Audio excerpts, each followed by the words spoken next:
ভারতের পশ্চিমবঙ্গ বিধানসভা নির্বাচনে নজিরবিহীন ফলাফল এনে একক সংখ্যাগরিষ্ঠতা অর্জন করেছে ভারতীয় জনতা পার্টি বিজেপি। ২৯৪ আসনের মধ্যে দলটি জয় পেয়েছে ২০৬টিতে, যা তাদের প্রথমবারের মতো রাজ্যের সরকার গঠনের পথ সুগম করেছে। অন্যদিকে তৃণমূল কংগ্রেস টিএমসি পেয়েছে ৭৮ আসন এবং কয়েকটিতে এগিয়ে রয়েছে। সবচেয়ে বড় চমক এসেছে মমতা বন্দ্যোপাধ্যায়ের পরাজয়ে।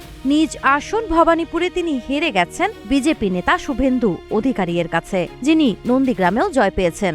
এই ফলাফলে প্রায় ৫০ বছর পর কেন্দ্র ও পশ্চিমবঙ্গে একই দলের সরকার গঠনের সম্ভাবনা তৈরি হয়েছে।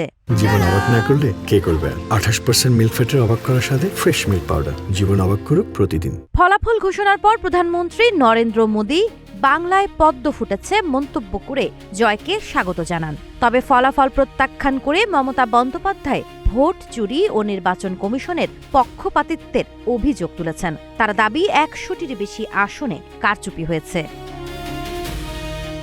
এদিকে ফল প্রকাশের পর রাজ্য জুড়ে বিজেপি কর্মী সমর্থকদের ব্যাপক উল্লাস করতে দেখা গেছে। কলকাতা থেকে জেলা শহর সবখানি বিজয় মিছিল, আবির খেলা এবং উৎসবমুখর পরিবেশ বিরাজ করেছে। অন্যান্য রাজ্যের ফলাফলেও গুরুত্বপূর্ণ চিত্র উঠে এসেছে। আসামে বিজেপি বড় ব্যবধানে এগিয়ে থেকে টানা তৃতীয়বার সরকার গঠনের পথে।